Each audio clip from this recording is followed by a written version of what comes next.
시청자 여러분, JTBC 뉴스룸을 시작하겠습니다. 이대로 가단 30년이면 고갈된다는 지적을 받아온 국민연금. 그 개혁안의 윤곽이 드러났습니다.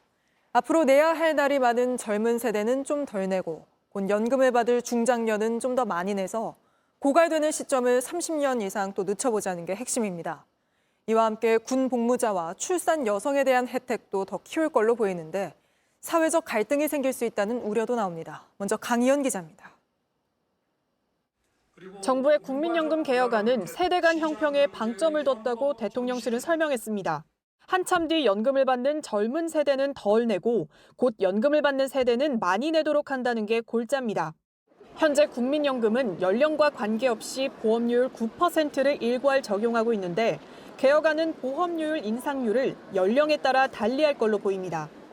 예를 들어 장년층은 매년 1%포인트씩 인상하고 청년층은 매년 0.5%포인트씩 인상하는 식으로 차등을 두는 겁니다. 또 기금이 고갈될 상황이 되면 자동으로 납부액과 수급액을 조절하는 자동 안정화 장치도 검토하고 있습니다. 이렇게 하면 연금 고갈 시점을 2055년에서 30년 이상 늦출 수 있다는 게 대통령실의 설명입니다.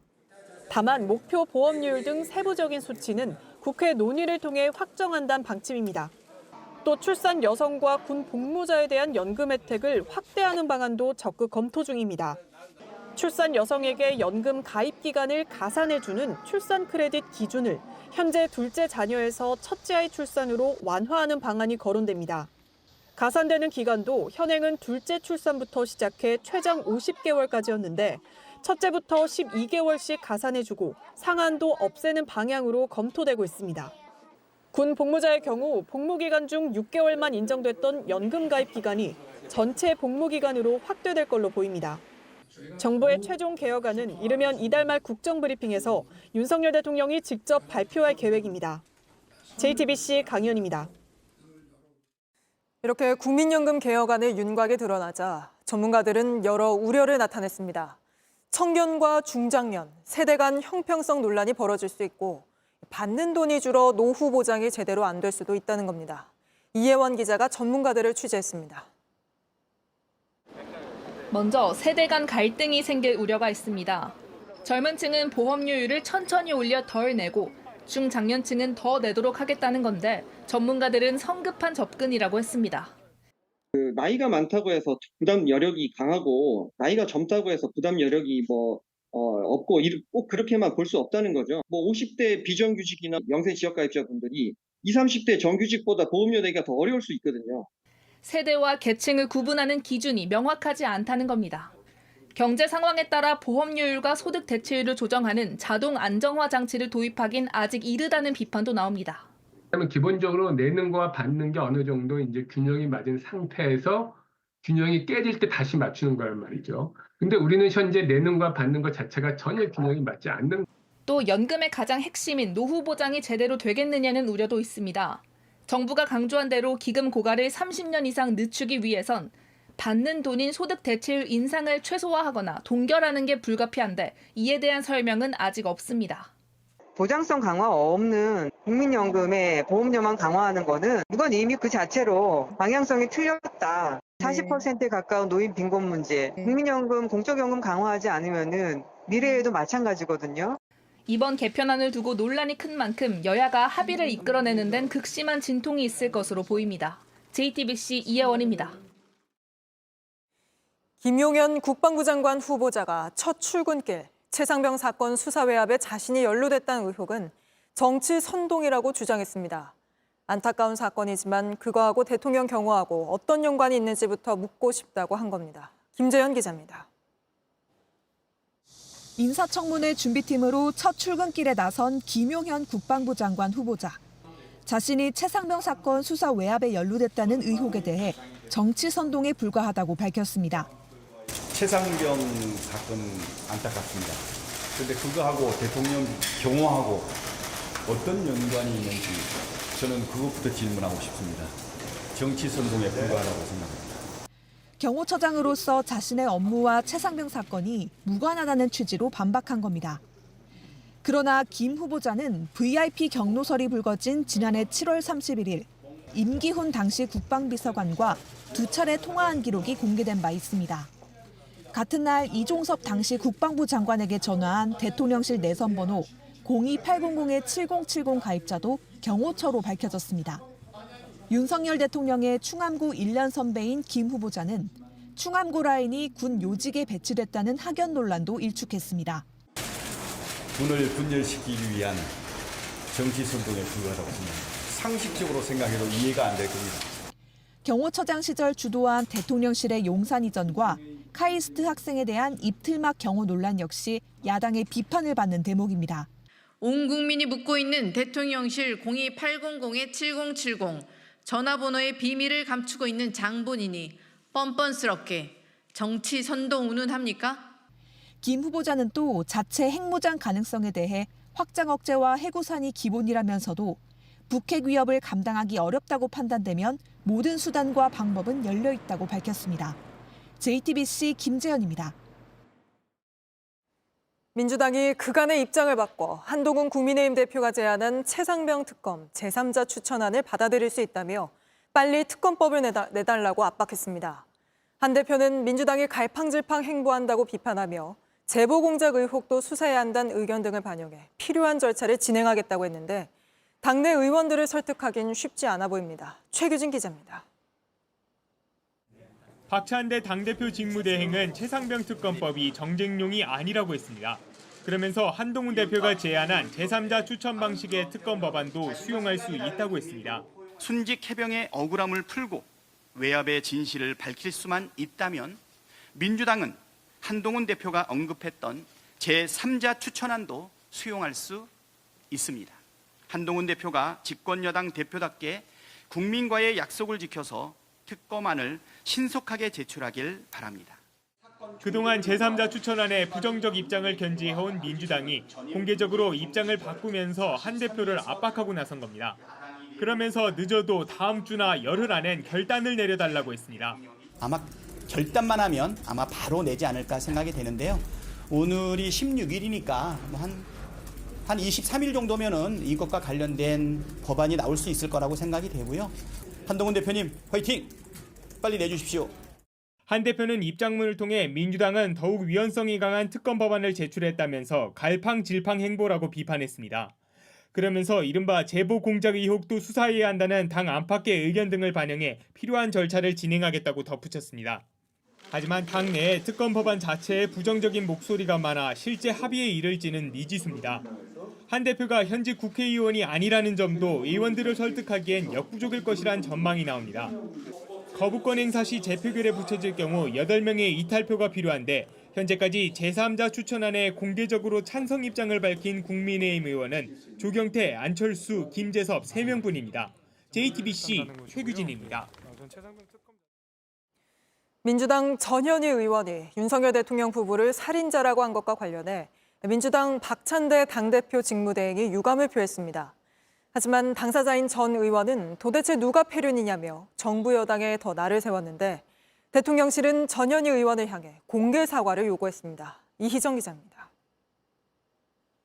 박찬대 원내대표는 오늘 열린 관훈클럽 초청 토론회에서 전현희 의원의 김건희가 살인자 발언에 대해 유감을 표하며 대신 사과했습니다. 국민들 보시기에 거스리고 국민들 보시기에 불쾌하셨다 생각되면 참으로 유감스럽게 생각이 듭니다.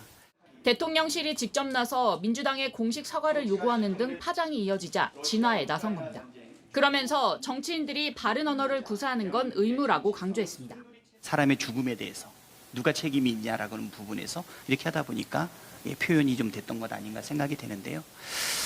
아무튼 우리 정치인들은 국민들 보시기에 필요한 말, 국민이 인정할 수 있는 말을 하도록 노력하겠습니다. 당내에서도 전 의원의 발언 취지는 이해하지만 표현 방식이 다소 과했다는 의견이 나왔습니다. 하지만 전 의원은 도대체 누가 폐륜이냐며 정부와 여당에 더 날을 세웠습니다. 전 의원은 소셜미디어에 젊은 국장이 희생된 그 사건의 본질은 무엇인가? 도대체 누가 폐륜인가라며 도대체 누가 권익위 국장을 죽음에 이르게 한 것인가라고 주장했습니다. 대통령실은 민주당을 향해 전 의원이 사과하지 않으면 박 원내대표의 유감 표명은 거짓일 수밖에 없다며 윤 대통령 부부에 대한 공개 사과를 요구했습니다. JTBC 이희정입니다. 독립기념관은 지난해 일본 관동대 지진, 조선인 학살 100주기를 맞아 전시회를 기획했습니다. 그런데 개최일 한 달 전에 돌연 취소됐습니다. 당시 독립기념관 관계자들은 보훈부에 재검토 요청이 있었다고 주장하는데 보훈부는 관동대학살 전시가 독립기념관의 사업 본질과 맞지 않는다고 판단했다는 입장을 저희 JTBC에 전해왔습니다. 먼저 김한수 기자의 단독 보도 보시고 스튜디오에서 좀 더 짚어보겠습니다. 지난해 2월 독립기념관이 낸 입찰 공고입니다.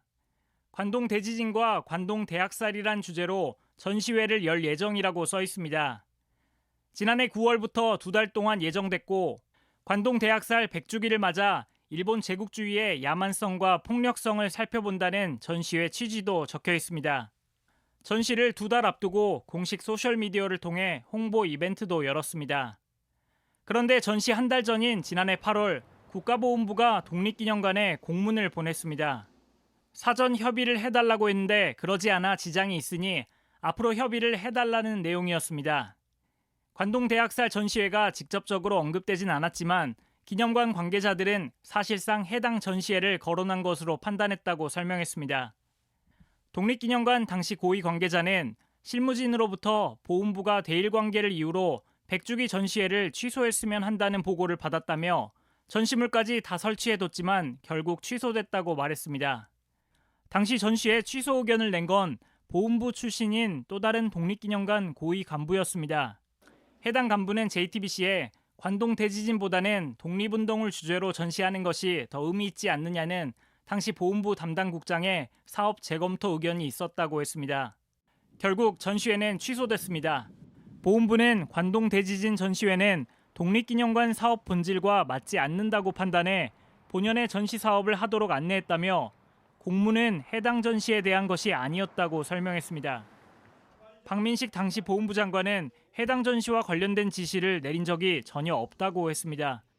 JTBC 김한수입니다. 이 사안 취재한 김한수 기자와 스튜디오에서 좀 더 짚어보겠습니다. 자, 김 기자, 보훈부는 해당 전시회를 지칭한 게 아니다 이렇게 해명을 하고 있는데 정확히 그 공문 내용이 어떤 건가요?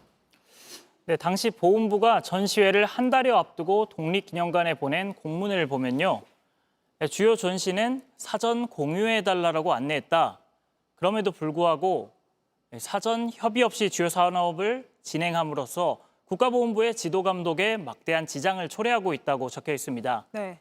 또 그래서 앞으로는 사안의 엄중함을 인식하고 주요 사업 추진 시에 국가보훈부와의 사전 협의 절차를 철저히 해달라고 적혀 있습니다. 보훈부는 이에 대해서 해당 전시회를 직접 지칭한 게 아니다 이렇게 해명했습니다. 그러면 그 공문을 내려보낸 시기가 중요할 것 같은데 그 시기는 언젠가요? 네, 이 공문이 내려온 게 관동 대지진 100주기 전시회 한 달 전입니다. 보훈부 해명처럼 공문 자체에는 해당 전시회를 딱 짚지는 않았는데요. 하지만 기념관 관계자들은 사실상 이걸 짚은 게 아니냐 이런 반응들이었습니다. 당시 그 기념관, 독립기념관 관계자들 더 취재된 내용이 있습니까? 네, 고위직을 포함해 전현직 관계자 7명과 직접 접촉했습니다. 3명은 취소된 이유를 말하기 어렵다고만 했는데요. 나머지 4명은 한일 관계 악화가 우려된다는 보훈부의 의견을 직간접적으로 들었다고 밝혔습니다. 한일 관계 악화를 우려했다고요? 당시 어떤 현안이 있던 시기입니까? 네, 육군 사관학교가 교내에 설치된 홍범도 장군 흉상을 옮기려 한다는 사실이 알려진 게 지난해 8월입니다. 당시 외교적으로는 한일 정상회담 이후 한중일 정상회담을 준비 중이었는데요. 이런 대외 외교 움직임이 관동 대학살 관련 전시 취소에도 영향을 끼친 게 아닌지 살펴볼 필요가 있습니다. 네, 그리고 또 보훈부는 이 관동 조선인 대학살이 독립기념관 사업 본질에 맞지 않는다. 이런 취지로 설명하기도 했던데 이 부분은 어떻습니까?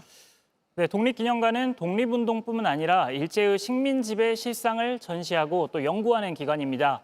일본 본토에서 벌어진 일제의 만행인 관동 대학살이 독립기념관과 무관한 주제라고 볼 수 있을지 의문입니다. 네, 알겠습니다. 여기까지 짚어보겠습니다. 김한수 기자였습니다. 김영석 독립기념관장이 과거 대북지원사업 국가보조금 5억 원을 부정한 방법으로 타냈다가 벌금력을 확정받았던 사실이 뒤늦게 알려졌습니다. 부실검증 논란이 일자 국가보훈부는 김 관장이 관련 내용을 미리 알렸고 벌금형은 결격사유에 해당하지 않는다고 반박했는데 결격 사유가 아니라는 이 반박으로 또 논란이 일고 있습니다. 김필중 기자입니다. 김영석 독립기념관장은 과거의 민간단체인 한민족복지재단에서 회장을 맡아 업무를 총괄했습니다. 이때 대북 지원을 한다는 명목으로 남북협력기금을 부정한 방법으로 타냈다는 의혹을 받았습니다. 당시엔 민간단체가 북한에 물자를 지원한 걸 증빙하면 지출금 절반을 정부로부터 돌려받았습니다. 한민족복지재단은 2005년부터 2006년까지 북한에 손수레를 보내고 북한 병원에 창틀을 설치한다는 이유 등으로 모두 3차례에 걸쳐 5억 원 가까이를 받았습니다. 관련 물품을 구매했다며 통일부에 입금증을 증빙 자료로 제출했는데 조작된 것으로 조사됐습니다. 김 관장 측은 재판에서 결국 보조금을 정당하게 사용한 만큼 위법하지 않다고 주장했지만 재판부는 통장을 조작하는 방법 등으로 보조금을 지급받은 건 부정하다며 벌금 500만 원을 선고했고 대법원에서 판결이 확정됐습니다.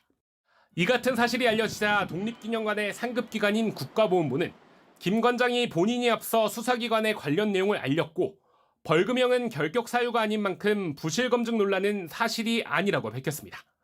하지만 김 관장 심사에 참여한 한 임원추천위원은 JTBC에 해당 경력에 이런 내막이 있는 줄 몰랐다며 법을 교묘하게 이용해 법질서를 흐트러뜨린 범죄로 사퇴를 고려해야 한다고 말했습니다. 김 관장은 JTBC와 통화에서 이미 해명이 된 사안이라고 입장을 밝혔습니다. JTBC 김필준입니다. 이런 와중에 국민의힘 시도지사협의회가 이종찬 광복회장을 향해 사퇴를 촉구했습니다. 협의회는 오늘 성명을 내고 이 회장이 사실무근의 마타도어로 국민 갈등을 부추기며 국론 분열을 일으키고 있다고 주장했습니다. 광복회와 민주당이 광복 정신을 폄훼했다고도 비난했는데 협의회에는 오세훈 서울시장, 박형준 부산시장, 홍준표 대구시장 등 12명의 국민의힘 소속 시도지사가 속해 있습니다. 다음 소식입니다. 윤석열 대통령이 민주당 주도로 국회를 통과한 전국민 25만 원 지원법과 노란봉투법에 대해 거부권을 행사했습니다. 21번째인데 윤 대통령이 2년 3개월 동안 행사한 거부권이 이승만 전 대통령을 제외한 역대 대통령들이 60여 년 동안 행사한 거부권과 숫자가 같습니다. 류정화 기자입니다. 윤석열 대통령이 일명 전국민 25만 원 지원법과 노란봉투법에 대한 제2요구권, 즉 거부권을 행사했습니다. 민주당 주도로 국회 본회의를 통과한 지 10여일 만입니다. 사회적 공감대가 없는 야당의 일방적인 법안 강행 처리로 인해 또다시 제2요구권을 행사할 수밖에 없는 현실이 개탄스럽습니다. 대통령실은 25만 원 지원법에 대해선 위헌적 소지가 있다며 일회성 현금 지급이 아닌 사회적 약자 맞춤형 복지를 추진하겠다고 했고, 노란봉투법은 21대 국회 때 한 차례 거부권 행사로 폐기됐던 법안에 독소 조항이 더해졌다고 반대 이유를 밝혔습니다. 이로써 윤 대통령이 취임 2년 3개월여 만에 거부권을 행사한 법안은 모두 21건이 됐습니다. 이승만 전 대통령을 제외한 나머지 전임 대통령들이 행사했던 모든 거부권 횟수와 같아졌습니다. 민주당은 습관적 거부권 행사라는 표현으론 부족할 정도라고 비판했습니다. 삼권 분립의 헌법 정신을 무시하는 대통령의 폭주는 가히 독재 수준에 다다랐습니다. 이런 가운데 윤 대통령은 야당이 지명 철회를 촉구했던 유상임 과학기술정보통신부 장관의 임명을 재가했습니다. 유 장관은 국회 청문보고서 채택 없이 임명된 26번째 장관급 인사가 됐습니다. JTBC 류정화입니다. 문재인 전 대통령 옛 사위의 취업 특혜 의혹을 수사하고 있는 검찰이 문 전 대통령과 김정숙 여사의 계좌 내역을 확인 중인 사실이 알려졌습니다. 문재인 정부 출신 인사들을 중심으로 명백한 정치 보복이란 반발이 나왔습니다. 연지환 기자입니다. 검찰은 문재인 전 대통령이 재임하던 시절에 사위였던 서모 씨가 타이 이스타젯에 취업한 과정을 수사해왔습니다. 실소유주로 지목된 이상직 전 의원이 2018년 3월 중소벤처기업진흥공단 이사장에 임명된 대가로 서 씨가 채용된 것으로 보는 겁니다. 검찰은 최근 문 전 대통령과 김정숙 여사의 계좌 내역도 확인에 들어갔습니다. 문 전 대통령 부부가 딸 부부의 생활비를 지원했는지, 했다면 언제 얼마나 지원했는지 확인하기 위해서인 것으로 파악됐습니다. 검찰은 서 씨의 취업 이후 지원을 끊었다면 문 전 대통령 부부가 서 씨 취업으로 경제적인 이득을 본 셈이란 논리를 세우고 있는 것으로 알려졌습니다. 타이 이스타젯이 서 씨에게 준 급여 등 2억 원을 문 전 대통령에 대한 뇌물로 의심하는 겁니다. 문재인 정부 청와대 출신 민주당 의원들은 반발했습니다. 전임 정부 괴롭히기에만 골몰하던 윤석열 정부는 대체 언제까지 전임 정부에 대한 정치 보복에만 몰두하려는지 분노를 참을 수 없습니다. 또 검찰이 4년 동안이나 문 전 대통령 주변을 탈탈 털었다며 전 사위뿐 아니라 그 가족과 주변인까지 괴롭히면서 아직도 결론을 내리지 못하는 억지 수사라고 주장했습니다. JTBC 연지환입니다. 오늘부터 서울의 여름밤은 하루하루 새로운 기록을 쓰게 됩니다. 오늘 밤이 지나면 27일째 열대야가 계속될 걸로 보이는데 이제부턴 기상기록 118년 동안 없었던 신기록이 연일 만들어지기 때문입니다. 더위 언제까지 계속될지 조보경 기자가 전해드립니다. 뜨거운 불 앞에선 선풍기도 소용이 없습니다. 온도를 낮추는 쿨링포그가 물을 뿌리지만 더위를 식히기엔 역부족입니다.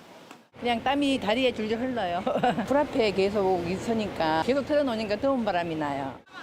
계속되는 폭염에 손님은 확 줄었습니다. 너무너무 힘들어요. 가만히만 있어도 땀이 막 나고 너무 더워서 에어컨도 막 꺼지고 막 손님들도 좀 더 구매를 안 하는 느낌도. 서울은 어젯밤까지 26일 연속 열대야를 겪으며 기상 관측 이후 118년 만에 가장 긴 열대야를 기록했습니다. 부산도 22일 연속 열대야로 역대 기록을 이미 깼습니다. 북태평양 고기압과 티베트 고기압 두 개의 열돔이 한반도 상공을 계속 덮고 있기 때문입니다. 여기에 일본 해상을 지나고 있는 7호 태풍 암필이 더위를 더 부추길 걸로 보입니다. 현재 두 개로 나눠진 북태평양 고기압 사이로 태풍이 지나가는데 이게 사라지고 고기압이 다시 합쳐지면서 뜨거운 바닷바람이 불게 됩니다. 남풍이 불게 되면 동중국가 해상에 있는 따뜻하고 습한 공기를 다시 또 끌어올리게 되니까 같은 폭염이지만 약간씩 패턴이 바뀌면서 계속 이어지게 돼요. 기상청은 처서를 넘어 최소 25일까지 전국적으로 최고 기온 33도 안팎의 가마솥 더위가 이어질 걸로 내다봤습니다. JTBC 조보경입니다. 그런데 올해 여름은 유독 태풍 소식이 잠잠합니다. 태풍이 줄줄이 일본 쪽으로 향하고 있는 상황인데 한반도를 덮은 기록적인 폭염이 태풍마저 밀어내고 있기 때문입니다. 이 소식은 도쿄 정원석 특파원입니다. 파도가 거세게 몰아치고 나무는 뽑힐 듯이 흔들립니다. 도쿄에서 남쪽으로 280km 떨어져 있는 하치조 섬을 오늘 아침 7호 태풍이 통과할 당시 모습입니다. 일본 도쿄 등 수도권과 동북부 지역은 초속 60m의 강풍을 동반한 초강력 태풍의 영향권에 들었습니다. 하네다와 나리타 공항의 항공편들이 취소됐고 간사이 지역으로 향하는 신칸센 열차도 중단됐습니다. 今までちょっと仕事してたので参りができなくてどうしても今日移動しなければいけなかったのでちょっと運休が非常に困ります。 일본 동북 지역은 태풍이 매우 드문 곳입니다. 1951년 통계 작성 이후 지난해까지 딱 2번 태풍이 지나갔습니다. 그런데 올해는 불과 일주일도 안 되는 사이에 두 번째 태풍을 맞았습니다. 기후변화로 기압골의 위치가 바뀐 탓입니다. 북태평양 고기압이 수축하며 동쪽으로 물러난 가운데 그 빈자리를 중국 쪽의 티베트 고기압이 밀고 들어왔습니다. 태풍이 이 두 기압골 사이에 갇히면서 일본 쪽으로 향하고 있는 겁니다. 같은 이유로 한반도는 태풍의 이동 경로에서 벗어났습니다. 매년 7, 8월이면 2개 이상씩 찾아오던 태풍이 올해는 단 한 차례도 오지 않았습니다. 다만 9월 이후엔 상황이 바뀔 거란 전망입니다. 9월이 넘어가기 시작하면은 서부 태평양 쪽에서 태풍이 많이 생기고 그것이 서쪽으로 확장될 북태평양 고기압의 가장자리를 따라서 우리나라 쪽으로 상륙할 가능성이 높지 않을까. 도쿄에서 JTBC 정원석입니다. 기록적인 폭염에 강과 호수는 녹조로 뒤덮였는데 재난 수준이란 말까지 나올 정도입니다. 낙동강은 모든 구간이 녹색 줄기로 변하는 등 한반도 곳곳의 강줄기가 녹조에 시달리고 있습니다. 임예은 기자입니다. 초록 물줄기는 가도 계속됩니다. 하늘에서 내려다본 강물은 옆 들판과 분간이 가지 않습니다. 녹색 물감을 푼 듯 띠가 일렁이고 부글거리는 흰색 거품이 널렸습니다. 딱 일주일 정도 만에 왔는데 점점 심해지고 있습니다. 가까이서 보면 녹조 알갱이들이 한눈에 보일 정도입니다. 물속으로 카메라를 넣어봐도 앞이 잘 보이지 않습니다. 온통 초록 알갱이 남조류들입니다. 계속되는 폭염으로 낙동강 대부분 구간은 녹색 물줄기로 변했습니다. 햇빛에 달궈진 수온은 33.3도까지 올랐습니다. 목욕탕 온수 수준입니다. 이렇게 두꺼운 막대기로 있는 힘껏 휘저어도 녹색은 더 짙게 올라오고요. 바로 옆 땅까지 녹색으로 물들 정도로 심각합니다. 수명을 다한 녹조는 흰 거품이 돼 덩어리째 떠다닙니다. 이 거품 독성 물질을 내뿜습니다. 강줄기를 따라 곳곳에 취수원이 있습니다. 이 물을 정수해서 대구 시민이 마시는 거예요. 이런 물이 수돗물 원수입니다. 이걸 눈으로 본 시민은 참담합니다. 정화를 한다지만은 그래도 현장에 와서 이렇게 녹조 라떼가 됐다는 자체가 참 심각한. 그래도 이 물을 받아 농사를 지어야 합니다. 이 물이 논에 들어가고 이 물로 이제 벼가 마지막 자라는 거죠. 이게 안전할까? 아무도 안전을 담보할 수 없습니다. 공기 중으로 날아가게 되는데 어부라든지 아니면 레저 활동하시는 분들이 결국에 코 속으로 들어갈 수밖에 없어요. 이런 현상 북쪽 강원 지역부터 수도권을 넘어 충청과 영호남 모든 강줄기에서 나타나고 있습니다.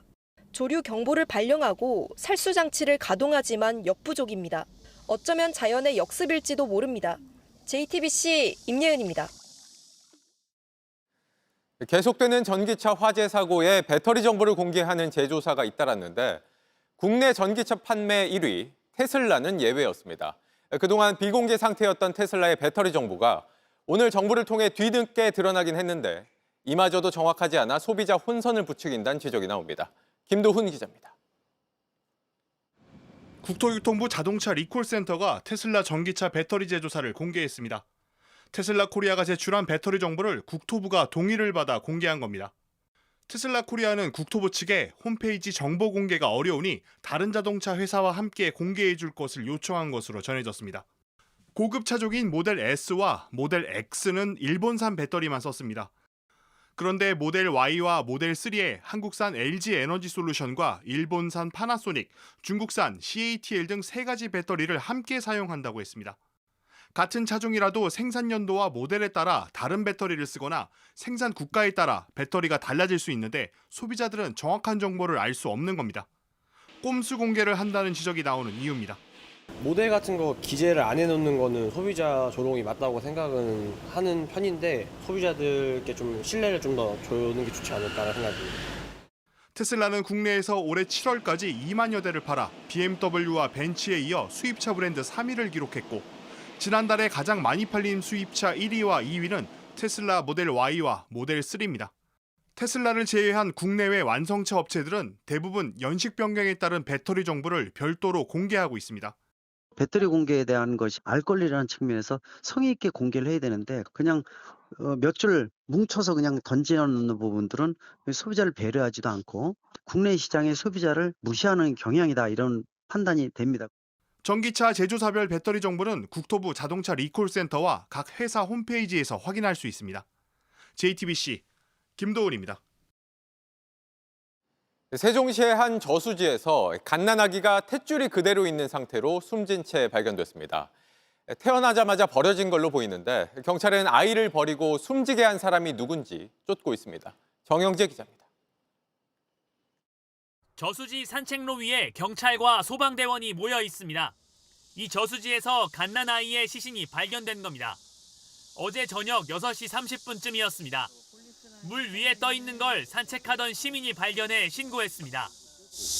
건져가지고 저쪽에 있던 상태에서 거기다가 흰 보재기를 덮어놨더라고요. 탯줄도 자르지 않은 여자아이였습니다. 태어난 지 얼마 안 돼 버려진 걸로 보이지만 정확한 사망과 유기 시점은 알기 어렵습니다.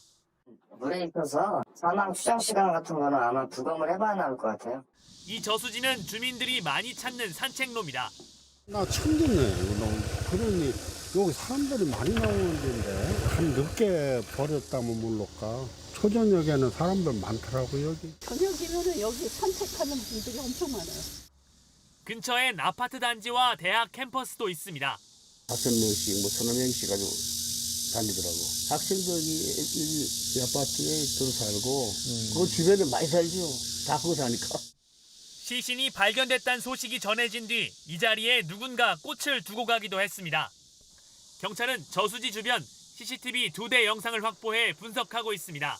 JTBC 정영재입니다. 귀국하고는 계속 침묵을 이어온 안세영 선수가 오늘 입을 열었습니다. 누구도 나서지 않으면 아무것도 바뀌지 않기에 두렵지만 나섰다며 불합리한 관습들을 유연하게 바꾸자고 재차 쓴소리를 던졌습니다. 이런 가운데 배드민턴 협회가 오늘 자체 진상조사를 시작했는데 바로 문체부가 절차적 문제가 있다고 제동을 걸었습니다. 조소희 기자입니다. 7년 동안 되게 많은 걸 참고 살았던 것 같아요. 억누르면서 이 목표를 위해서. 안세영은 금메달을 따고 선수 보호에 미흡했던 대표팀과 배드민턴 협회를 겨냥해 작심 발언을 쏟아냈습니다. 그리고 11일이 지나 소셜미디어에 글을 올렸습니다.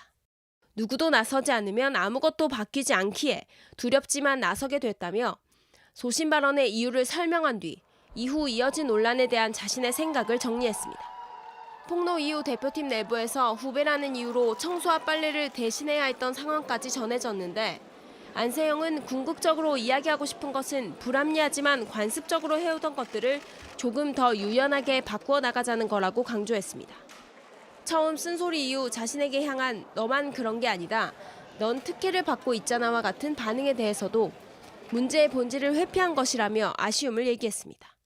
20대, 10대를 거의 배드민턴만 보냈는데 이 꿈 하나 때문에 보냈는데 이렇게 이루어지니까 정말 분노도 있었고. 자신의 발언 이후 그 진위를 놓고 여러 해석이 이어지는 것을 의식한 듯 분명한 입장도 제시했습니다. 시스템 소통 선수 케어 부분이 상식선에서 운영돼야 한다며 배드민턴 협회가 변화의 키를 쥔 만큼 더 이상 외면하지 말고 적극적으로 행동해 달라고 썼습니다. 안세영의 입장문이 나온 날 배드민턴 협회는 김학균 대표팀 감독 등을 불러 자체 진상위원회를 시작했습니다. 문체부는 이 진상조사는 협회 이사회의 의결을 거치지 않은 절차적 문제가 있는 구성이라며 제동을 걸었습니다. JTBC 조소희입니다. 서울 구로역 사고로 32살 꽃다운 나이에 세상을 떠나야 했던 정석현 씨의 발인이 오늘 있었습니다. 유족들은 새파란 애를 어찌 보내냐며 앞으로 또 누가 죽으면 이렇게 넘어갈 거냐고 오열했습니다. 한민정 기자입니다. 오늘 새벽 구로역 사고 희생자 정석현 씨 빈소입니다. 32의 꽃다운 나이지만 이제 더는 볼 수 없습니다. 가족들은 받아들이기 힘듭니다. 유족들과 친구들은 고인의 마지막 길을 함께 했습니다. 유족들은 이런 시기면 언제든 억울한 죽음은 또 있을 거라며 분통을 터뜨렸습니다. 이제는 누가 다 죽는 일 없어야 돼요. 네. 이게 뭡니까? 우리가 앞으로 언제부터 또 이렇게 되면 할 겁니까? 얼마나 억울합니까? 얼마나 새파란 애를 어찌분 없이 보내고 말입니다. 운구가 시작되자 곳곳에서 울음이 터져 나왔습니다. 아이고, 이거 어떻게 보내니? 정 씨는 지난 9일 새벽 서울 구로역에서 선로 점검 차량과 전차선 작업 차량이 부딪히는 사고로 인해 목숨을 잃었습니다. 코레일은 유관기관과 사고 경위를 조사하고 있지만 유족들은 아직 정확한 사인조차 듣지 못했습니다. 유족들은 코레일의 설명이 납득이 되지 않는다며 발인을 미뤄왔습니다. 블랙박스 등 사고 당시 장면이 찍혀있는 영상은 녹화되지 않은 것으로 파악됐습니다. 고용노동부는 중대재해 처벌 등에 관한 법률 적용 여부를 검토하고 있습니다. 이번 사고의 또 다른 사망자 윤모 씨의 발인은 지난 12일 진행됐습니다. JTBC 한민정입니다. 규정을 어긴 군기 훈련으로 훈련병을 숨지게 한 혐의를 받는 중대장과 부중대장이 오늘 첫 재판을 받았습니다. 두 사람 모두 가혹 행위는 인정하면서도 학대 행위는 없었다고 주장했고 훈련병 사망 책임을 서로 떠넘기기도 했는데 오늘 재판 상황 이세현 기자가 취재했습니다. 법원 앞에 선 부모들은 가혹 행위를 엄벌하라는 손팻말을 들었습니다. 호송버스가 도착하고 수의 입은 중대장이 모습을 드러냈습니다. 고성이 터지기 시작합니다. 야이 살인마야! 이거 거짓말하니? 규정 어긴 군기훈련을 지시해 훈련병을 숨지게 한 중대장과 부중대장이 첫 재판을 받기 전 모습입니다. 재판장에선 사고 당시 상황이 공개됐습니다. 둘은 훈련병들 체력 등급과 신체 상태를 확인하지 않고 군기훈련을 시작했습니다. 완전군장 상태로 팔굽혀펴기와 선착순 달리기를 지시했습니다. 중대장은 왜 걷느냐고 다그치고 하루 종일 뛰어라고도 했습니다. 하지만 둘은 가혹행위는 인정하지만 학대치사죄는 성립하지 않는다고 주장했습니다. 학대하려는 의도는 없었다는 겁니다. 서로 사망 책임을 떠넘겼습니다. 중대장은 부중대장이 완전군장을 지시한 걸 예상하지 못했다고 말했습니다. 부중대장은 명령권자인 중대장이 군기훈련을 집행한 뒤부터 권한을 상실했다고 항변했습니다. 유족은 반발했고 가혹행위에 대해서는 범위를 인정하고 그 사실을 인정하면서 학대에 대해서는 갑자기 고의가 없다. 이런 논리는 사실은 좀... 재판부도 변론에 모순이 있다고 지적했습니다. 오는 27일 열리는 두 번째 공판에선 군기훈련을 받았던 훈련병 5명이 증인으로 나섭니다. JTBC 이세현입니다. 전두환 정권 시절 고문과 가혹행위로 벌어진 윤정원 씨 간첩 조작 사건에 대해 법원이 고문을 했던 당시 수사관에게 배상금 일부를 내라는 판결을 내렸습니다. 다만 수사관뿐 아니라 안기부와 검찰, 법원 등 여러 기관의 잘못이 겹친 거라며 일부만 책임을 지라고 했습니다. 여도현 기자입니다. 일본에서 태어난 제1교포 윤정헌 씨는 유학을 와 고려대 의대를 다니고 있었습니다. 그런데 1984년 갑자기 보안사에 끌려갔습니다. 국가보안법 위반 혐의였습니다. 수사관들에게 고문과 가혹행위를 당한 윤 씨는 허위 자백을 했고 1년 뒤 징역 7년에 자격정지 7년을 선고받았습니다. 결국 고문에 의한 조작 사건이라는 게 드러났고 2011년 재심에서 무죄를 선고받았습니다. 당시 고문 기술자로 악명이 높았던 고병천 전 국군보안사령부 수사관은 공소시효 만료로 처벌을 피했습니다. 하지만 재심 재판에 자발적으로 나와 상부 지시에 따라 어쩔 수 없이 했다고 주장했습니다. 그러나 재판부는 간첩 수사를 주도했다고 보고 양형 기준보다 높은 징역 1년을 선고했습니다. 나는 그 트라우마는 거의 없다고 했었는데 고변처럼 보면서 같은 공간에 그 가해자가 있는 그 자리에서 갑자기 그 눈물이 터져버렸어요. 마음속 깊이에 아주 큰 그 상처가 있다는 걸 깨달았어요. 이후 윤 씨는 국가 상대로 12억 3천여만 원의 손해배상을 받았습니다. 정부는 이 가운데 3억 7,700여만 원을 고 씨가 물어내야 한다며 구상금 소송을 냈고 법원은 1억 8,800만 원만 받아들였습니다. 고 씨가 가혹행위를 주도한 게 인정된다면서도 안기부와 검찰, 법원 등 여러 기관의 잘못이 겹쳐 발생해 비율을 정한 겁니다. 국가와 고 씨 모두 항소했습니다. JTBC 여도현입니다. 7개월째 이어지고 있는 의료 공백 사태, 오늘 국회에서 관련 청문회가 열렸습니다. 그런데 이 자리에서 정부가 늘어난 2,000명 정원을 각 의대에 어떻게 배분할지 결정한 회의체 회의록을 일부러 없앴다고 밝혀 논란이 불거졌습니다. 갈등이 생길까 봐 그랬다는 건데 나중엔 또 말을 바꿨습니다. 이희령 기자입니다. 지난 3월 3차례 열린 의대 학생정원 배정위원회 회의 요약본입니다. 2,000명으로 늘게 된 의대 정원을 각 대학에 어떻게 배분할지 논의하는 자리였습니다. 배정 절차를 빠르게 마무리 지어야 한다고 강조하며 교육 현장을 방문하지 않아도 된다고 적혀 있습니다. 지난 5월 증원 집행정지 소송 당시 교육부는 관련 회의록은 없다며 이 요약본만 법원에 제출했습니다. 회의록은 저희들이 작성하지 않은 것이고 그 회의 결과에 따라서 정리해서 요약한 문서들은 있다. 그런데 오늘 국회 청문회에서 나온 발언이 논란이 됐습니다. 교육부가 회의록 원본을 파기했단 겁니다. 파기는 언제 했습니까? 배정위원회가 운영되고 운영 기간 중에 한 것으로 알고 있습니다. 그러니까 회의를 마치고 나서 바로 파기했다는 말씀이세요? 3월 15일부터 그러면 지난번에 3월 저희가 18일까지. 법적으로 작성 의무가 없는 회의인데다 사회적 갈등을 우려했다고 해명했습니다. 혹시라도 이제 그런 자료가 유출돼서 이게 갈등을 더 촉발시킬 수 있지 않나 하는 그런 좀 실무진들의 그런 우려가 컸던 것 같습니다. 비판이 일자 교육부는 회의록은 애초에 없었고 회의 최종 결과를 정리한 참고 자료를 파쇄했다는 의미였다고 번복했습니다. 교육부는 지금까지 배정위원 명단도 공개하지 않고 있습니다. 정부 정책 결정 과정에 대한 검증 불가능으로 인한 신뢰도 저하나 이런 문제들이 지금 발생한 거예요. JTBC 이희령입니다. LH는 3년 전 직원들의 땅 투기 논란이 불거지자 해체 수준의 혁신을 하겠다고 약속했습니다. 그러면서 직원들에 대한 과도한 복지 혜택을 줄이겠다고 했는데 약속과 달리 직원들 복리 후생비 지난해 대폭 인상됐다고 합니다. 공다솜 기자가 취재했습니다. 3년 전 LH 직원들이 내부 정보를 이용해 불법 땅 투기를 한 의혹이 불거졌습니다. 전관예우, 갑질 논란까지 이어지며 일명 LH 사태로 번졌습니다.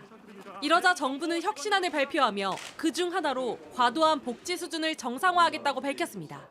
방만한 예산 운영을 개선하겠습니다. 복리후생비 지원액도 대폭 감축하겠습니다.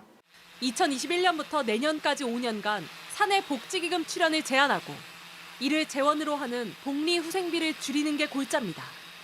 하지만 지난해 LH 직원들의 복리후생비는 되레 대폭 증가한 것으로 확인됐습니다.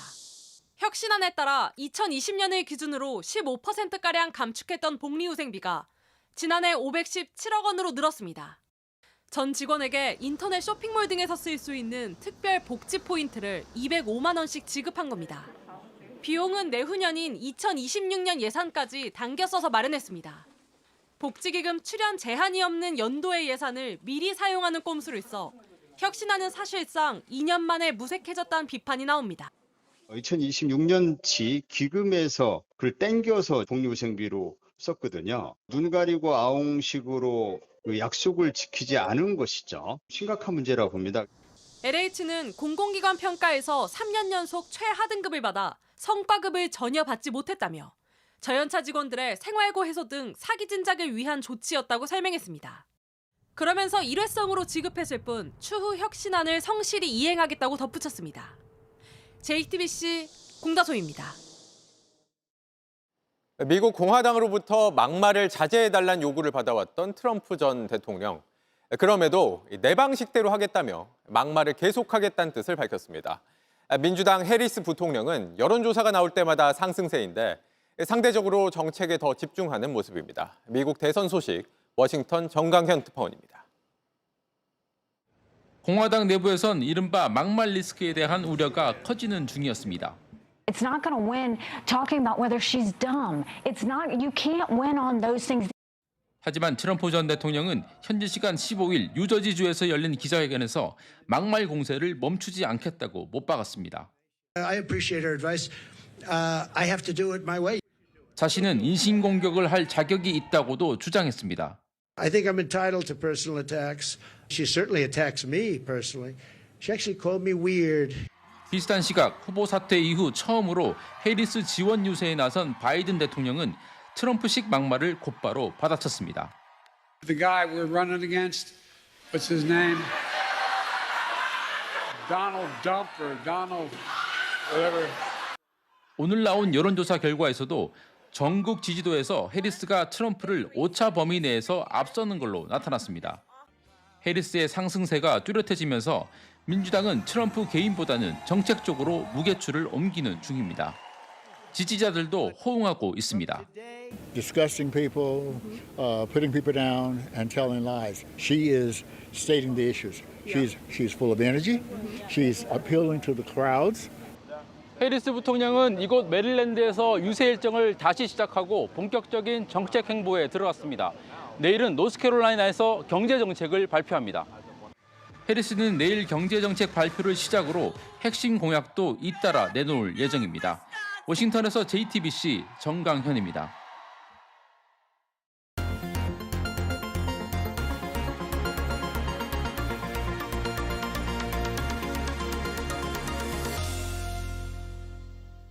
왜 광복절마다 폭주족이 신나하는 건지 모르겠지만 올해도 어김없이 나타났습니다. 폭주족이 더 이상 공권력을 두려워하지 않는다는 것도 문제인데 경찰을 따돌리며 조롱할 때 짜릿함을 느낀다고 말할 정도입니다. 밀착 카메라 정희윤 기자가 취재했습니다. 휘황찬란한 불빛이 오토바이를 감쌉니다. 개조한 스피커에선 클럽 음악이 울려 퍼집니다. 이번 광복절을 앞두고 소셜미디어에 올라온 오토바이 폭주 예고 영상입니다. JTBC 취재진임을 밝히고 이들을 접촉해봤습니다. 여러 차례 거절당한 끝에 대화에 성공했습니다. 이번 광복절 모임 장소는 어디인지, 경찰 단속은 안 무서운지 이야기를 나눴습니다. 지난 14일 밤 취재진은 대규모 폭주가 예정된 충남 천안으로 향했습니다. 사전 인터뷰에 응한 폭주족 멤버. 이번 광복절 목표는 경찰을 따돌리는 것이라고 자랑스럽게 말합니다. 경찰차 뒤에 이제 따라오면 딱 한 제 끄고 그 노래 홍진영 잘 가라 있거든요. 그 노래 딱 틀면서 손 흔드는 게 목표예요. 네. 그분들 약 올리면 어떤 기분이길래 그걸 하고 싶은 거예요? 이런 말씀 드리기 좀 그런데 짜릿하죠. 하지 말라면 약간 하고 싶잖아요. 가장 궁금했던 질문, 왜 이걸 하느냐고 물어봤습니다. 하나의 페스티벌이라고 해야 되나? 낭만도 좀 있는 것 같아요. 이미 경찰도 대대적인 단속을 예고한 상황. 두렵지는 않은지 물었습니다. 네, 상관없어요. 상관없어요? 그러면 벌 받고도 또 할 거예요? 당연하죠. 왜 그렇게까지 당당한 거예요? 저 모르게 하고 싶어요. 자정이 지나 이제 광복절이 됐습니다. 새벽 1시 반 폭주족 첫 집결지로 예고됐던 천안 고속터미널로 갔습니다. 저는 지금 이렇게 예고된 집결지 앞에 나와 있는데요. 예상 시간이 다 됐는데도 불구하고 폭주족 오토바이는 거의 찾아볼 수가 없습니다. 오늘 이렇게 경찰이 대대적으로 단속에 나섰기 때문입니다. 이날 투입된 경찰만 400명. 경찰은 길목을 아예 버스로 막았습니다. 수시로 모임 장소가 변하는 건 예상했던 일. 이제부터 폭주족들과 경찰의 추격전이 시작됩니다. 한 폭주족에게 어디냐고 물으니 단속을 피하느라 바쁩니다. 그 사이카 써가지고 제가 한 5분만 있다 이거 사이카만 피우고 바로 연락드려요. 취재진도 이들을 뒤쫓았습니다. 뭐야. 사람들 보여요. 보여요. 와, 진짜 많아요. 이게 뭐야? 신호 무시하고 그냥 가네. 새벽 2시 반 본격적인 폭주가 시작됩니다. 도로는 순식간에 소음으로 가득 찹니다. 거의 땅에 붙을 듯 차체를 눕힌 폭주족. 자칫 삐끗하면 목숨이 위태로울 수 있는 이런 장면이 적지 않습니다. 소셜미디어를 보고 몰려든 구경꾼까지 이 늦은 새벽 거리에는 수백 명이 뒤섞여 있습니다. 폭주 생중계로 유명한 한 인플루언서 영상엔 취재진도 포착됐습니다. 우와, 이거 JTBC다. 우와, 뭔 방송이에요? 저희 뉴스 촬영하고 있는데. 폭주족엔 오토바이만 있는 게 아닙니다. 오토바이 뒤에서 경찰 추적을 막아주는 자동차, 이른바 카폭도 있습니다. 단속 경찰이 도로를 막자 항의하듯 경적을 울리는 카폭들. 급기야 차에서 운전자가 내려 경찰관에게 시비를 겁니다. 건물 문제 간다고 저도 반응하면 신호 건너가야 되고 어떻게 건너가라는 거예요? 단속하는 것도 사이고요. 근데 왜 피해를 주냐고. 단속하는 경찰도 답답함을 토로합니다.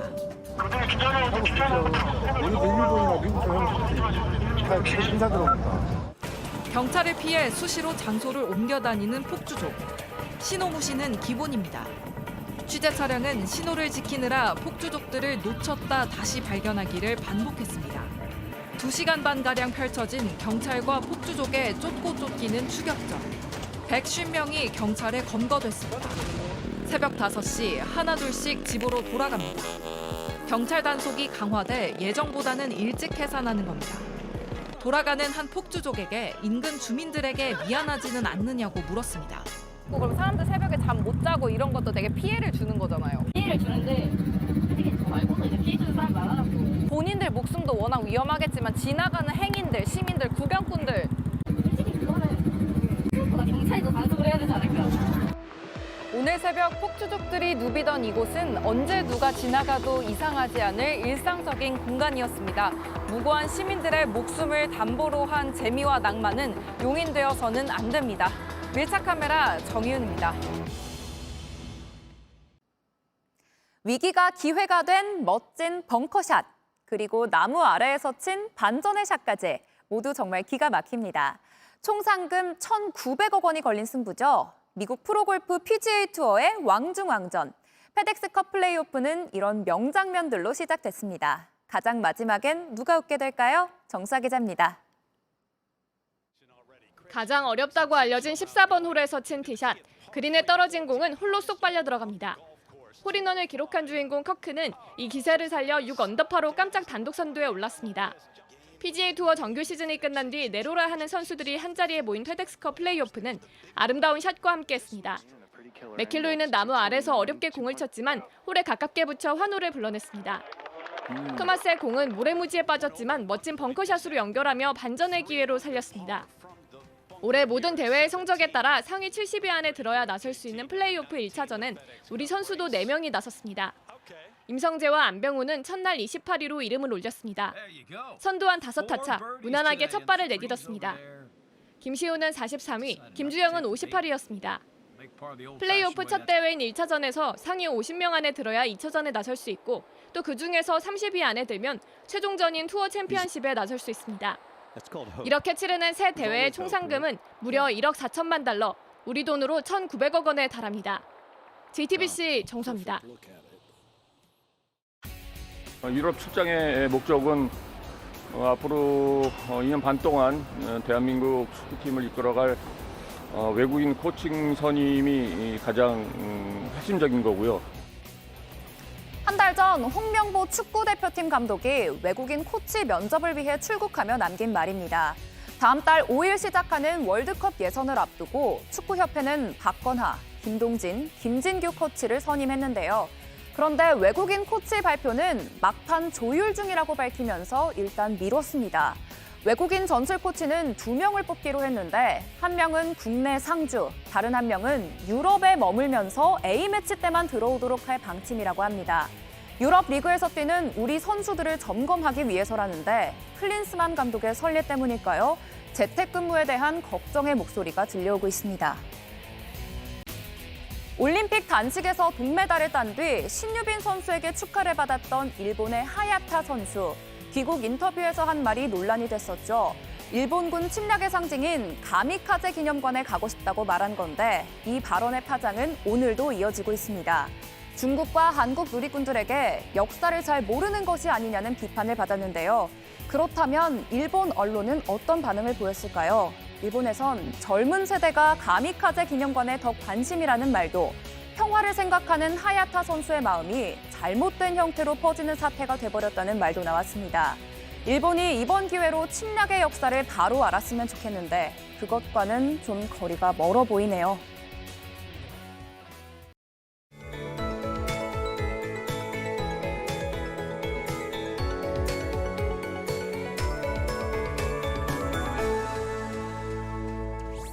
벌써 한 달 가까이 열대야가 숙면을 방해하고 있습니다.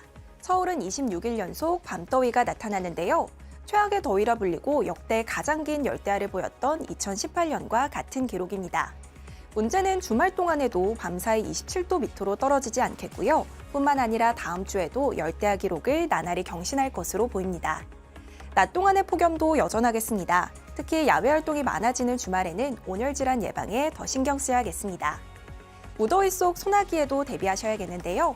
5에서 60mm 정도 예상되고요. 짧은 시간에 요란하게 지날 수 있겠습니다. 한편 제주도는 내일까지 비가 오락가락 이어지겠습니다. 내일 오후부터 동해안에는 강한 너울이 밀려오겠습니다.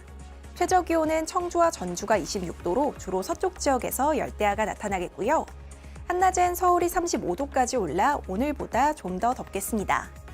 다음 주 초반에는 전국에 비 소식이 있는데요. 다만 더위를 식혀주긴 역부족이겠습니다.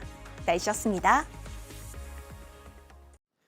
저희 뉴스룸은 지난 7일 방탄소년단 멤버 슈가의 음주운전 사건을 보도했습니다. 당시 보도 첫 부분에 전동 스쿠터를 타고 대로를 지나가는 CCTV 영상을 방영했는데 경찰 조사 결과 영상 속 남성이 슈가가 아닌 것으로 확인됐습니다. 혼선을 드린 점 사과드립니다. 뉴스룸 저희가 준비한 소식은 여기까지입니다. 시청해주신 여러분 고맙습니다.